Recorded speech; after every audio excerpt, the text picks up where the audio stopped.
결국에 부르짖지 못하면 첫 번째 시간은 결국에 뭐합니까? 자립하지 못하면, 그리고 두 번째 시간으로 결국에 말씀을 붙들지 못하면, 그리고 세 번째가 오늘 결국에 부르짖지 못하면. 아주 중요합니다. 우리 교회가 이 부분에 대해서 꼭 우리 반드시 이루어가야 할 부분이 바로 결국에 부르짖지 못하면 안 됩니다. 이러한 제목을 가지고 말씀을 전하도록 하겠습니다. 제가 김미경 강사를 참으로 조용합니다. 그래서 이렇게 설교할 때마다 제가 김미경 강사님의 그 책들을 제가 많이 소개를 해드리는데 참 많은 인사이트를 많이 얻어요. 그분의 책을 통해서.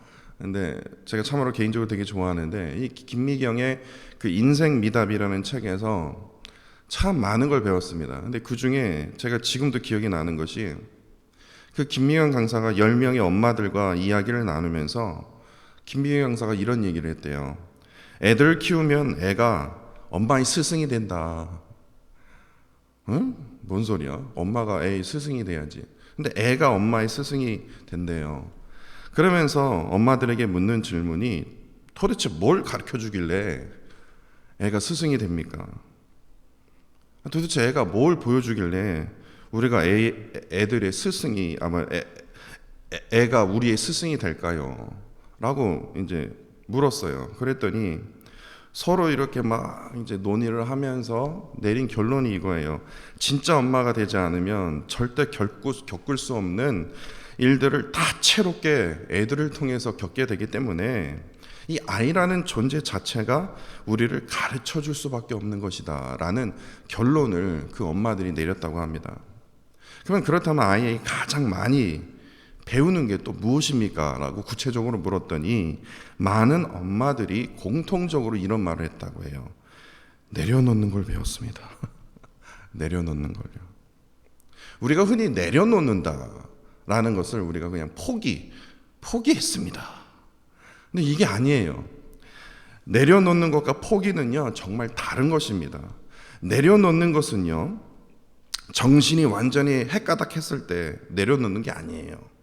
가장 이성적으로 생각할 때 가장 올바른 판단이 내려지는 어떤 그런 상태에서 할 수 있는 것이 바로 내려놓는 거예요. 내려놓는 거예요. 그렇기 때문에 포기하는 것과 차원이 다르다는 겁니다.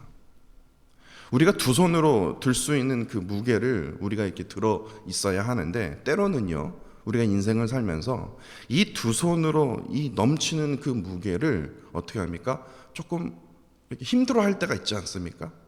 근데 그 힘들어할 때 감당할 수 없는 그런 상황이 이 두 손에 짐을 쥐고 있을 때 그런 상황이 돌아온다면 우리는 당연히 그 짐을요 내려놓지 않으면요 우리는 어떻게 됩니까? 우리가 들고 있는 그 짐과 함께 내려앉게 된다는 겁니다. 내려앉는 것과 내려놓는 것은 틀립니다. 달라요. 넘치는 무게를 무리하다가 버티게 되면 어떻게 됩니까? 내려앉게 되는데 문제는요 다시 일어서기가 너무나 힘들다는 겁니다.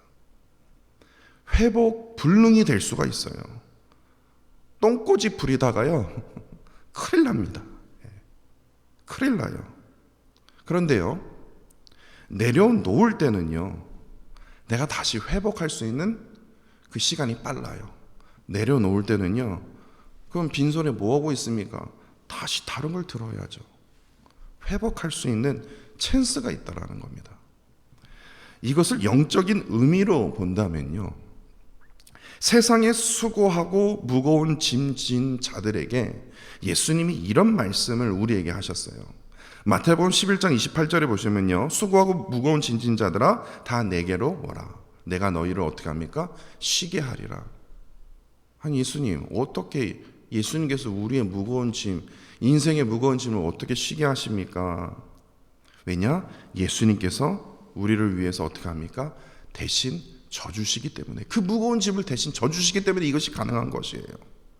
우리의 두 손에 있는 이 무거운 짐을 내려놓을 수 있는 것은요 예수님께서 우리의 짐을 대신 져주시기 때문에 그러면 우리가 지금 빈손 지금 짐을 다 내려놨는데 그 무거운 짐 예수님이 대신 져주셨으면 그럼 우리 두 손을 뭐 하고 있습니까? 당연히 이 빈손 가지고 뭐를 붙들어야 됩니까? 예수님을 붙들어야죠. 예수님을 붙들어야죠. 맡기 넘어가서 예수님 알아서 하십시오. 그리고 또 다른 짐을 가져오는 게 아니라 빈손을 어떻게 해요? 예수님을 더 강하게 붙들어야죠. 근데 이것도 아니고 저것도 아니에요. 예수님 제가 못 믿겠거든요. 그러니까 제가 좀 더 버티고 있을게요. 라든지 아니면 맡겨놓고 다른 행동을 하든지 이러면 안 된다라는 거예요. 맡겼으면요 우리의 빈손은 어떻게 됩니까?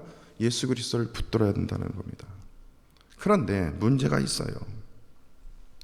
예수님께서 뭐 우리 짐 져 주신다라는 거요. 저 수백 번 수만 번 들었습니다. 그런데 어찌해서 우리는 쉽게 내려놓을 수 없는 것일까요? 왜 쉽게 내려놓을 수 없는 것일까요? 라고 질문을 하실 겁니다. 저도 그러한 질문을 하게 되더라고요. 성경에 기록된 수많은 믿음의 선조들은요, 하나같이 그들의 그 인생의 그 무거운 짐들을 하나같이 다 내려놓았어요. 근데 특징이 있습니다. 특징이 있는데 믿음의 선조들로부터 발견할 수 있는 하나의 아주 중요한 공통점이요. 성경 66권에 지금 기록된 모든 믿음의 선조들의 하나의 공통점이요. 그것은 뭐냐면 하나님을요. 짐을 다 내려놓고 하나님께 맡겨놓은 다음에 그 손을요. 하나님 딱 붙든 다음에 그 다음에 하는 행동이 있어요. 그게 뭐냐면 부르짖는 거예요. 그 단계까지 가야 된다는 겁니다. 붙드는데요. 이게 붙든 건지 매달려 있는 건지 달려 있는 건지는 잘 모르겠어요. 왜냐? 부르짖지 않거든요. 그러니까 계속해서 내가 내 인생의 그 무거운 짐을요. 계속 지고 있는 거예요. 그러니까 구원의 기쁨, 뭔 구원의 기쁨이냐? 아무런 삶의 어떤 그런 그 의미를 찾지 못한 채 그 무거운 짐을요 계속 하늘나라 갈 때까지요. 뭐 하늘나라 가는지 안 가는지는 모르겠지만 그 무거운 짐을 계속 붙들고 있어요. 왜냐? 절대로 부르짖는 걸 한 번도 본 적이 없거든요. 하나님을 향하여 하나님은 신뢰한대요. 하나님은 믿는데요. 그러니까 그냥 겨우 간신히 매달려 있지만 부르짖는 거 한 번도 본 적이 없어요. 하나님은요, 우리 하나님은요, 자신을 향하여 부르짖기를 간절히 원하세요. 이건 목사님 생각 아닙니까? 아니에요. 출애굽기 22장 23절을 보세요. 내가 만일 그들을 해롭게 함으로 그들이 내게 부르짖으면 내가 반드시 그 부르짖음을 들으리라. 출애굽기 그렇게 얘기했어요. 시편 가볼까요? 다윗 시대 때 34편 15절과 17절입니다. 여호와의 눈은 의인을 향하시고 그의 귀는 그들의 부르짖음에 기울이시는도다. 의인이 부르짖음에 여호와께서 들으시고 그들의 모든 환난에서 건지셨도다. 출애굽 시대 때도 그렇고 다윗 시대 때도 그랬습니다. 이제 이사야 때도 넘어갈까요? 이사야 58장 9절입니다. 내가 부를 때에 나 여호와가 응답하겠고 내가 부르짖을 때에 내가 여기 있다 하리라. 이사야 때. 그리고 또 넘어가서 예레미야 33장 3절입니다. 너는 내게 부르짖으라. 내가 내게 응답하겠고 내가 알지 못하는 크고 은밀한 일을 내게 보이리라. 이걸 연수로 계산하잖아요. 1000년이 넘어요. 1000년이 넘어요. 하나님께서는요, 우리에게도 동일해요. 너가 부르짖으면 내가 응답하겠다. 너가 부르짖으면 내가 일하겠다. 왜 부르짖지를 못하니? 1000년 넘게 계속해서 반복해서 하나님께서 우리에게 말씀하여 주시는 게 바로 부르짖어라. 부르짖어라. 이거예요. 1000년 넘게 지금 계속해서 진짜 귀에 피가 나도록 하나님께서 우리에게 요구하시는 게 뭐냐고요? 부르짖는 거라는 겁니다. 부르짖을 때 내가 일할게. 내가 역사할게. 내가 꼭 반드시 이루어줄게. 이것을 계속해서 우리에게 반복해서 약속해 주셨다는 겁니다. 그래서 하나님은요, 약속대로요, 성경 한번 보세요. 그들이 부르짖었을 때, 히스기야 왕이 부르짖을 때, 진짜 말도 안 되는 상황들을 하나님께서 싹 해결해 주시지 않습니까? 연약함 속에 부르짖을 때, 정말 말로 표현할 수 없는 그런 상황 속에서 이건 무거운 짐이 아니라 이건 핵폭탄급입니다. 하나님, 저 어떻게 살아야 될까요? 하나님을 향하여 부르짖을 때 하나님께서는요, 성경에 기록된 이 신앙 성도들 뿐만 아니라 우리에게도요, 우리가 부르짖을 때 하나님께서 들으시고 우리의 모든 환난 속에서 우리를 어떻게 합니까? 건져내어 주셨다는 겁니다. 모세, 이스라엘 백성들, 다윗, 이사야, 예레미야 뿐만 아니라 모든 의인들이 이러한 약속을 믿었기 때문에 부르짖음을 통해서 그들의 그 인생의 그 무거운 짐들을요 다 하나님 앞에 맡길 수 있었어요. 그러나 우리 현실이 어떻습니까? 인생의 무거운 짐들을요 쉽게 내려놓지 못한다라는 게 우리의 문제 아닙니까? 팀 켈러의 고통에 답하다라는 책에서 보니까요, 참으로 황당한 이 중세 교회의 이야기를 보게 되었는데, 많은 것을 깨닫게 되었는데요. 그 중에 한 가지가 무엇인 줄 아십니까? 시련을 꼭 참고 견디는 것이 구원을 받는데 보탬이 되니까 부르짖을 생각 전혀 하지 마라, 이거예요. 그냥 나한테 고해성사만 해, 이거예요. 이게 말이 됩니까? 성경만 봐도요, 이렇게 수없이 하나님께서 백성들에게 제발 부르짖어라, 그러면 내가 응답하겠다. 붙드는 것도 부족하다, 부르짖어라. 그런데요, 아니야. 성직자들이 이렇게 얘기해요. 꾹 참고 견디는 것이 구원의 보탬이 된다. 그러니까 너 돈 있냐? 그러면 너 그거 돈 주고 내가 뭐 얼마 주면 내가 구원 뭐 이거 하나 줄게. 뭐 돈 주고 구원을, 말도 안 되는 짓을 이 중세에 있는 이 중세 교회의 어떤 성직자들이 이런 일들을 벌이지 않았습니까? 그래서요, 중세 교회 교인들은요 부르짖는 기도를 할지 몰랐어요. 그냥 성직자가 아멘 하면 아멘 하는 거고, 요로 가면 요리 가라는 거고, 하나님의 도움과 관심을 받으려고 뭐 안달복달할 이유가 없다라는 거예요. 그렇기 때문에 중세 교회 교인들은요 항상 어떻게 합니까?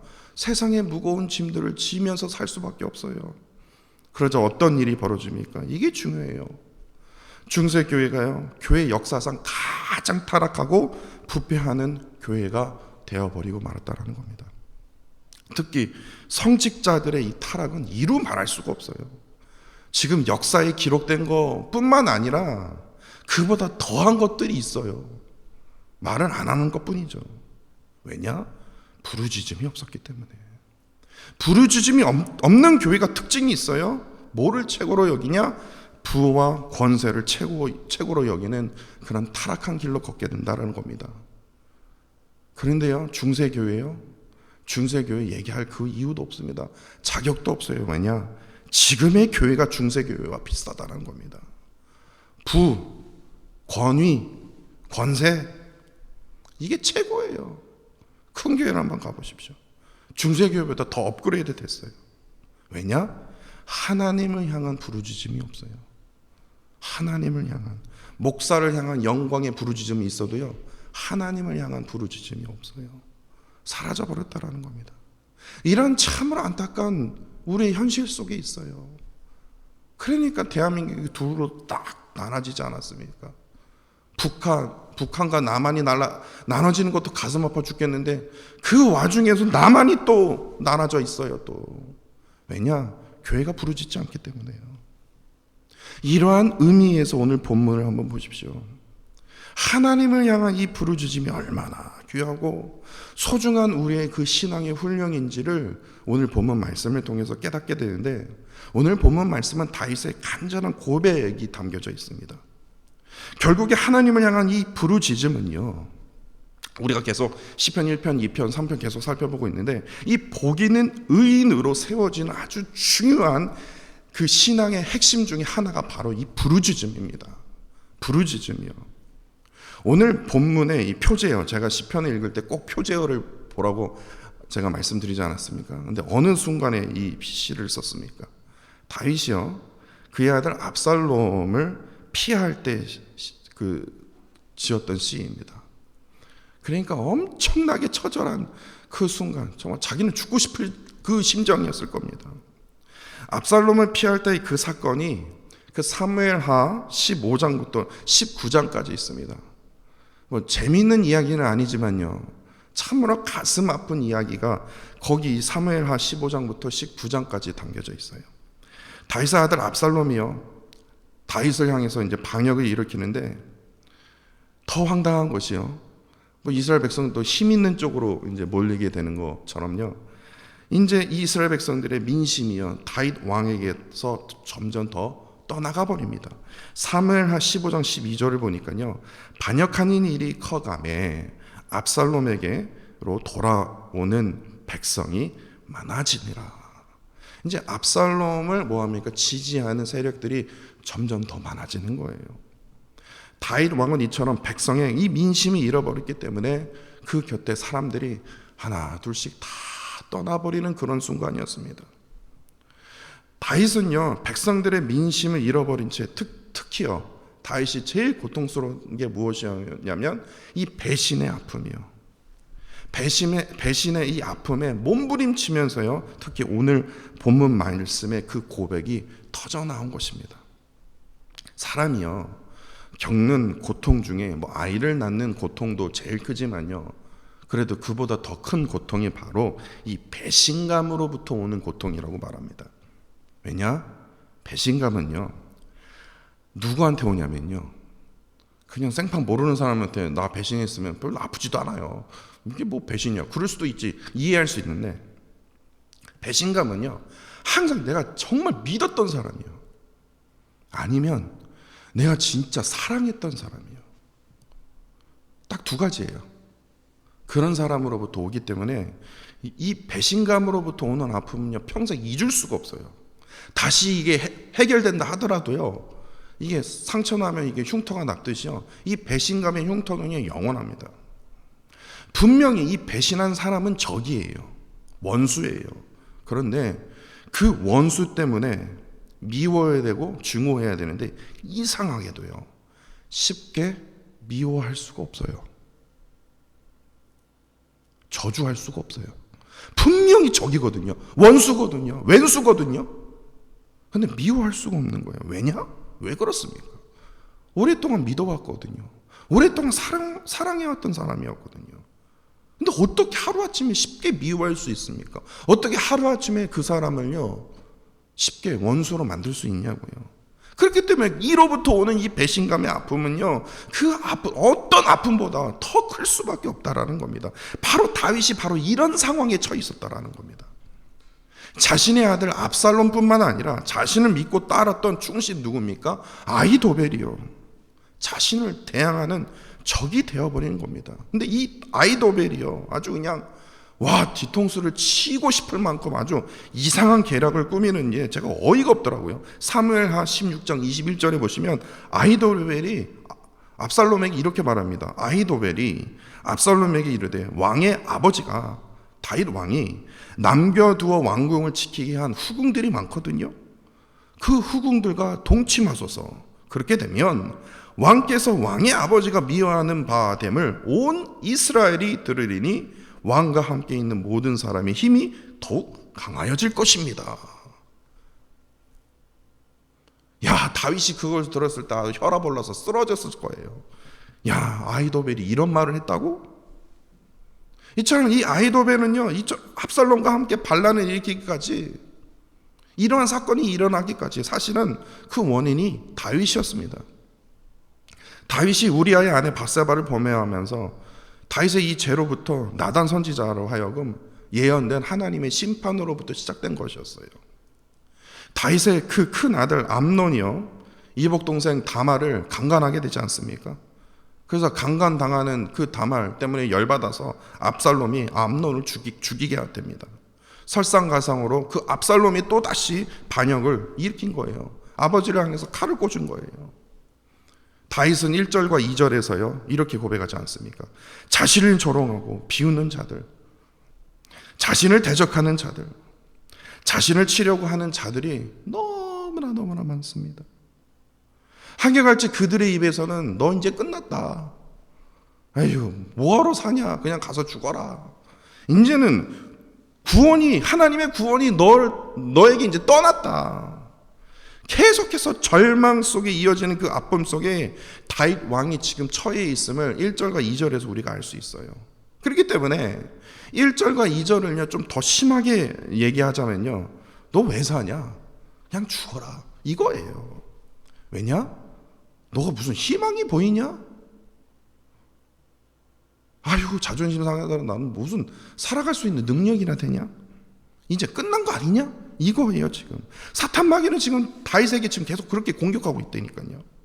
에이그 바보, 너가 그러고 너 왕이냐? 이거예요. 그렇게 생각할 수밖에 없는 상황을 지금 만들어가고 있다는 겁니다. 그런데 3절부터요 밑줄 쫙 하셔야 돼요. 3절에요 다윗 왕은 다시 정신을 차립니다. 그리고 하나님께서 진정으로 원하시는 자신의 모습으로 돌아와요. 다시 말해서 자신이 믿고 사랑했던 사람들에게 배반한 당하는 그런 말로 표현할 수 없는 그런 아픔에 겪는다 할지라도 더욱이 내 때문에 이런 일이 터진 거지, 내가 이러한 짓을 해서 내가 이렇게 터진 거지, 과거에 이 밧세바의 범한 이 죄악으로 인해서 자신을 아프게 만드는 어떤 그런 절망적인 시간에 처해 있더라도요 다윗은 자포자기하지 않았다라는 거예요. 자포자기하지 않았다라는 거예요. 사람들은 야, 너 뭐라고 사냐? 그냥 죽어라. 이거 진짜 창피해서 내가 진짜 너에게 무슨 희망이 있냐? 하나님의 구원이 너에게 떠났다. 가서 죽어라는 거예요. 그러나 3절에서는요 여호와여, 여기서부터 시작이 돼요. 1절과 2절 지우셔도 돼요. 여호와여, 하늘을 향하여 그분의 이름을 간절히 부렀다라는 겁니다. 근데요 왜 제가 여기다 밑줄 짝이라고 하냐면요, 제가 저번 주 토요일에 뭐 이렇게 딱 맞춘 것처럼요, 맞춘 것도 아닌데 저번 주 토요일 새벽 그 말씀에 시편 35편을 제가 나누지 않았습니까? 근데 그 시편 35편 9절에요 다윗이요 개역 성경, 우리가 지금 보고 있는 이 성경에는 빠져 있으나 히브리 성경에 등장하는 단어가 있다고 제가 말씀드렸죠. 그러나의 확신이요 오늘 본문에도 있더라고요. 오늘 본문에도 있더라고요. 참 다윗은 이러한 신앙의 어떤 그런 매력이 있는 진짜 사람입니다. 그러나의 확신이 또 있더라고요. 왜 우리말 성경에 기록을 안 했는지 모르요. 그럼 느낌이 확 달라지는데요. 그러나가 3절에 있어요. 그러니까 다시 말해서 1절과 2절에서요 자신의 처절하고 비참한 상황을 설명하면서도 다윗은 거기에 멈춰 있지 않았다라는 겁니다. 3절에도요 그러나의 확신이 있었어요. 참으로 말로 표현할 수 없는 그런 큰 고통 속에도 다윗은요 자신이 간절히 부르짖을 수 있는 그 이름을 찾고 그분을 향하여 부르짖었다는 겁니다. 그러나 사람들은 나보고 다 죽으라고 하고 하나님의 구원이 떠났다고 얘기를 하나, 그러나 여호와여, 주는 나의 방패시요 나의 영광이시요 나의 머리를 드시는 자이니이다. 결국에 다윗이요 하나님께 부르짖게 되자 어떻게 됩니까? 뭐 성경 계속 읽어보시면 아실 거예요. 그가 처한 모든 문제들을요 가슴 아프게 해결됐지만요 하나님께서 해결해 주시는 그 은혜를 베풀어 주셨다라는 겁니다. 부르짖게 되자. 이것이 오늘 본문이 우리에게 말하고 있는 핵심 포인트예요. 결국에 부르짖지 못하면요, 결국에 부르짖지 못하여 우리의 두 손이 전능하신 하나님을 붙들지 못하면 우리는요 우리에게 처한 모든 문제에서 결코 해방받지 못하고 해결받지 못한다라는 게 오늘 본문이 주는 교훈입니다.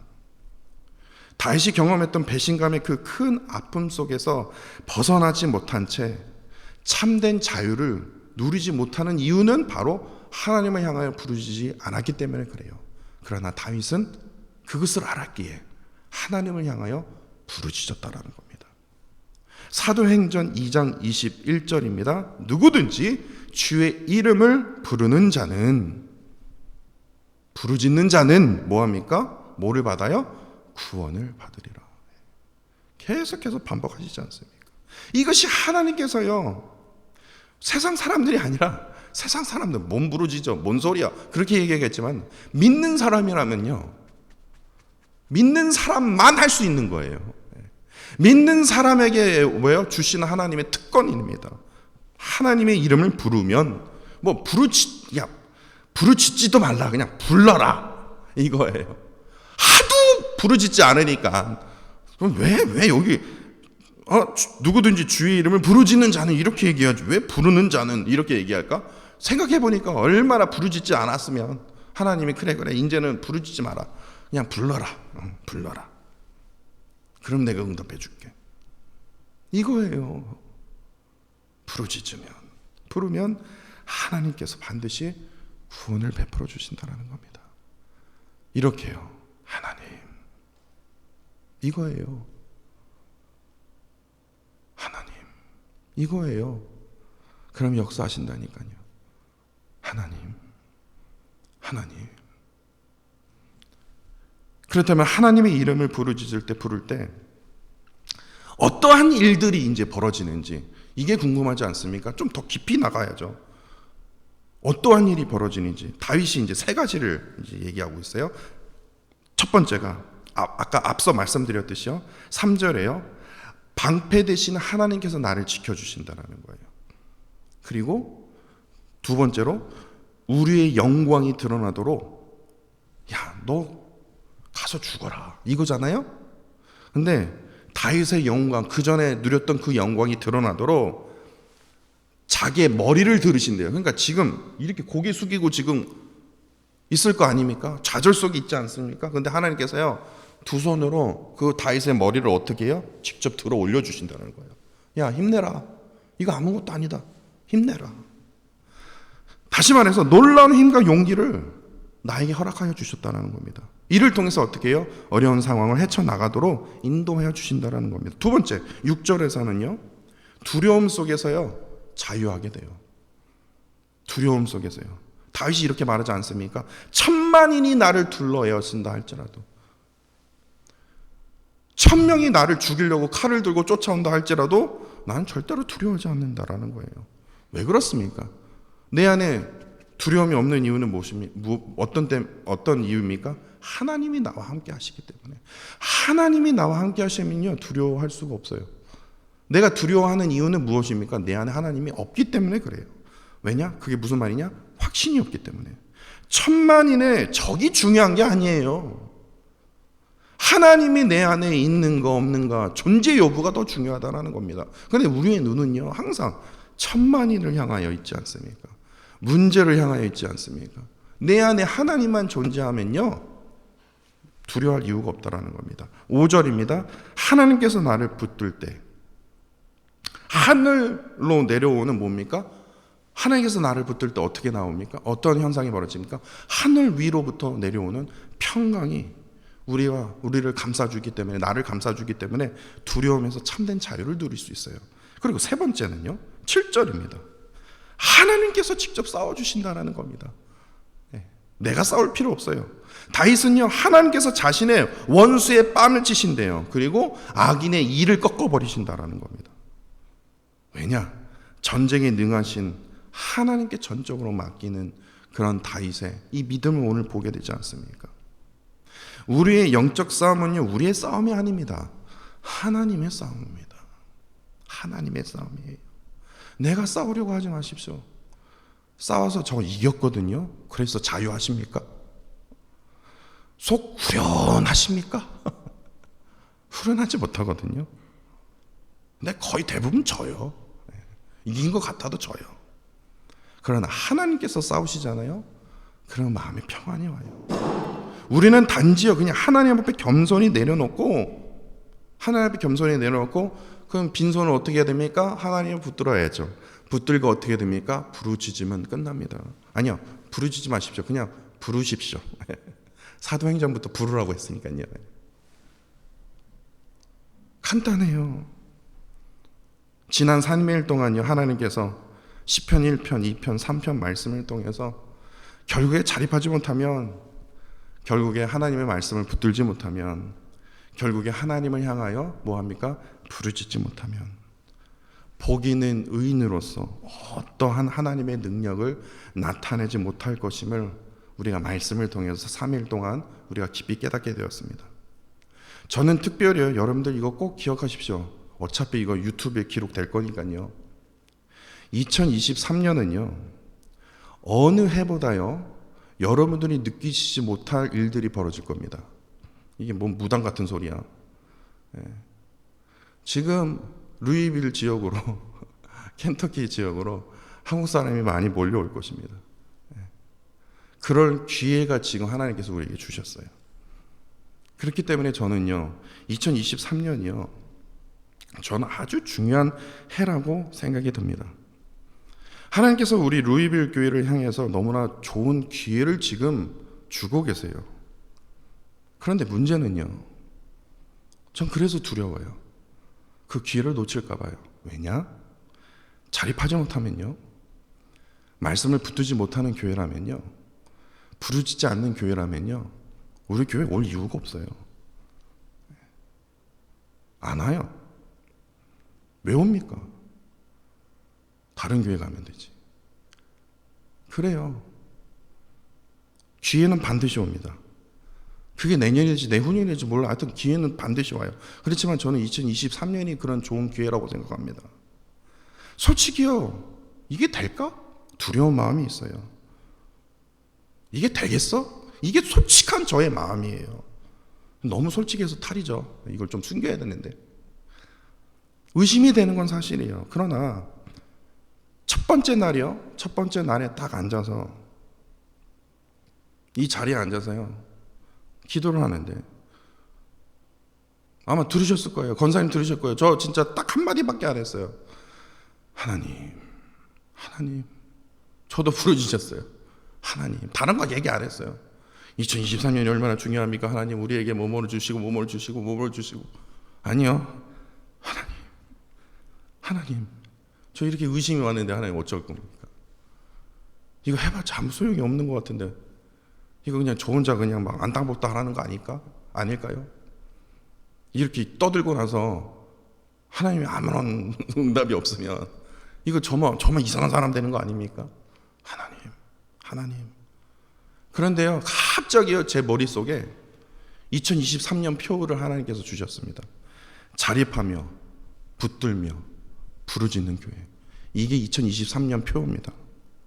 그러면서요, 오늘 본문 8절을 보십시오. 이에 대한 구절의 말씀이 있습니다.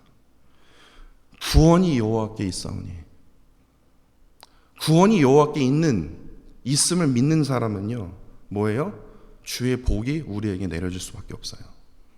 주의 복을 주의 백성에게 내리소서. 여기서 아멘 하셔야 되는데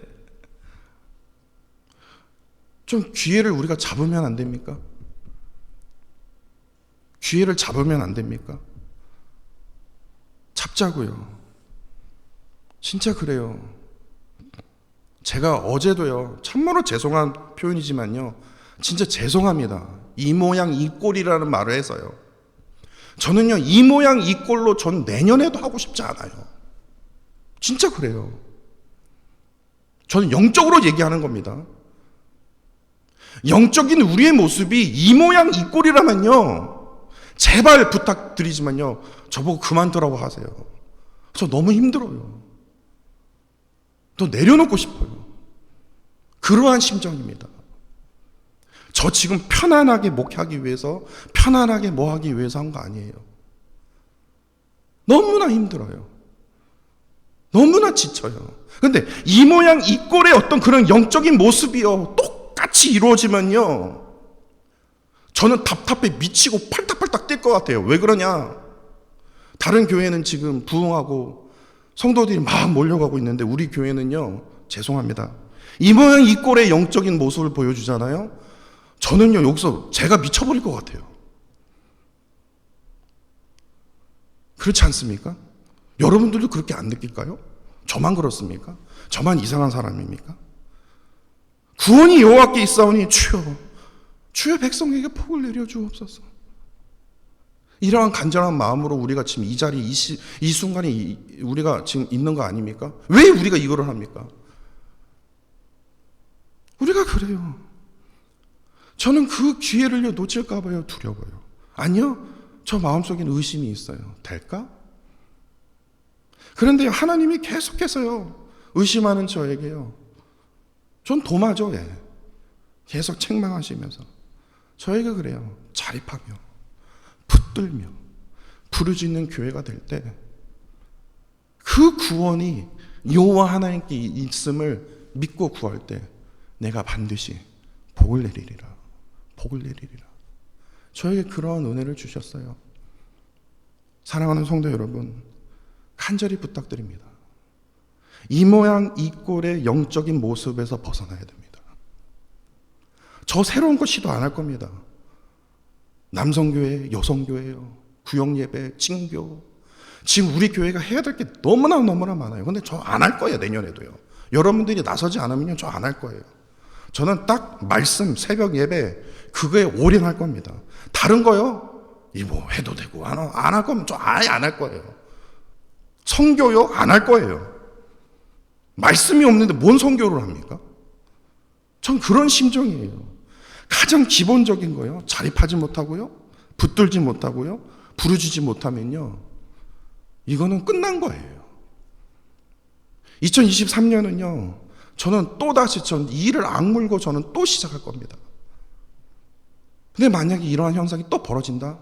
그러면요. 제가 제 몸이 못 견딜 것 같아요. 한번 보세요. 어떤 일이 벌어지는지. 저 진짜예요. 거짓말 아닙니다. 저 이 악물고요. 시작할 겁니다. 또다시 시작할 겁니다. 자립하는 교회가 되기 위해서, 하나님의 말씀을 붙드는 교회가 되기 위해서, 또한 부르짖는 교회가 되기 위해서 저 진짜 하나님과 씨름할 겁니다. 야곱이 하나님과 씨름했던 것처럼요. 저 씨름할 거예요.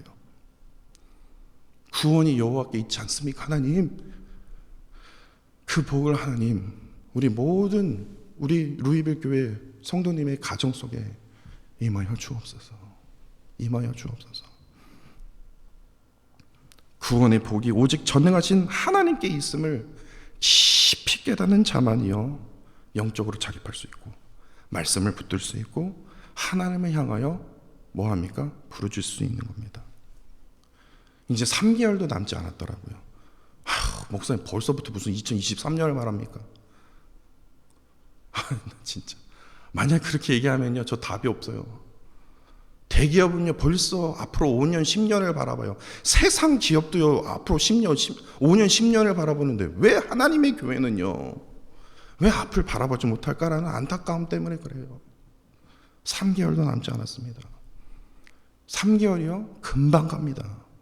이제 2022년 잘 마무리해야 되지 하지 않습니까? 잘 마무리해야 뭐합니까? 내년을 우리가 잘 준비할 수 있는 거 아닙니까? 2023년 잘 준비해야 됩니다. 1월 첫째 주에 또 새벽 예배 시작됩니다. 특별 새벽 예배도 시작됩니다. 여러분들이 나오시든 참여 안 하시든 상관없습니다. 저는 이 악물고 저는 부를 거예요. 왜냐? 구원이 하나님께 있는 사람에게는요 하나님께서 어떻게 해요? 복을 내려주신다는 걸 저는 믿기 때문에. 그래서 자립하는 교회, 말씀만 붙드는 교회, 그리고 부르짖는 교회가 되기를 위해서 이 악물고 저는 전진해 나갈 겁니다. 이게 2023년 하나님께서 저에게 주신 비전입니다. 제가요 광고 시간 때요 비전을 보고 깨닫게 되는 새벽 기도가 되길 원합니다라고 제가 그 광고 딱 적고 나서 이거 이러다가 하나님 안 주시면 어떡하지? 저 엄청 그랬더니까요. 괜히 제가 이상한 잘난 척을 했나? 근데 에라 모르겠다. 그냥 믿음으로 나가자. 아무 생각이 없는 거예요. 하나님 이거 어떻게 해야 됩니까? 근데 첫째 날에요. 저 조용히 앉아서요. 권사님 들으셨을 거예요. 하나님 어떻게 해야 됩니까? 하나님. 그랬더니 하나님이 저에게 이 은혜를 주신 거예요. 정말입니다. 3개월도 남지 않은 2022년을 잘 마무리하고요. 2023년을 잘 준비하면서 앞으로 하나님께서 어떠한 일을 행하시는지요. 그 간절한 소망 가운데, 기대 가운데 늘 승리를 맛보게 되는 저와 사랑하는 성도 여러분들이 되시기를 간절히 원합니다. 기도하겠습니다. 영적인 자립으로 말씀을 붙들며 하나님을 향하여 부르짖는 루이빌 교회가 되어지기를 간절히 원하고 바라는 하나님의 그 마음을 지난 3일 동안 우리에게 허락하여 주신 말씀을 통해서 깊이 깨닫게 하여 주신 은혜에 감사를 드립니다. 그동안 우리 루이빌 교회가 아무 탈 없이 지내올 수 있었던 것도요, 오직 하나님의 놀라운 한없는 은혜였음을 고백합니다. 지금 이 순간에 조그마한 축복에 만족하지 않고 하나님께서 계획하시고 뜻하시는 하나님의 나라를 위해서 우리 루이빌 교회가 주의 역사에 참여하는 아름다운 교회로 세워지도록 모든 성도들로 하여금 영적인 자립과 말씀을 향한 갈급함과 말씀을 향한 부르짖음의 그 기도가 이루어지는 교회로 회복시켜 주옵소서. 특별히 우리의 인생에 참으로 무거운 짐을 지고 있는 연약한 성도들에게 하늘 위로부터 내려오는 놀라운 평강의 그 은혜로 하나님 더하여 주옵소서. 하나님을 향하여 믿음 가운데 부르짖을 때 인생의 그 무거운 짐들을 가감히 내려놓게 하여 주시고 우리를 대신하여 인생의 무거운 짐을 져주시며 또한 위로하여 주시는 그 하나님의 그 은혜를 날마다 체험할 수 있도록 인도하여 주옵소서. 오늘 마지막 특별 새벽 예배에 말씀에도 은혜를 허락하여 주심에 감사를 드리며 내년에도 1월 첫째 주에 있을 특별 새벽 예배에도 동일한 말씀의 그 은혜를 하나님 부어 주옵소서. 주님 사랑합니다. 감사드리며 예수 그리스도 이름으로 기도합니다. 아멘.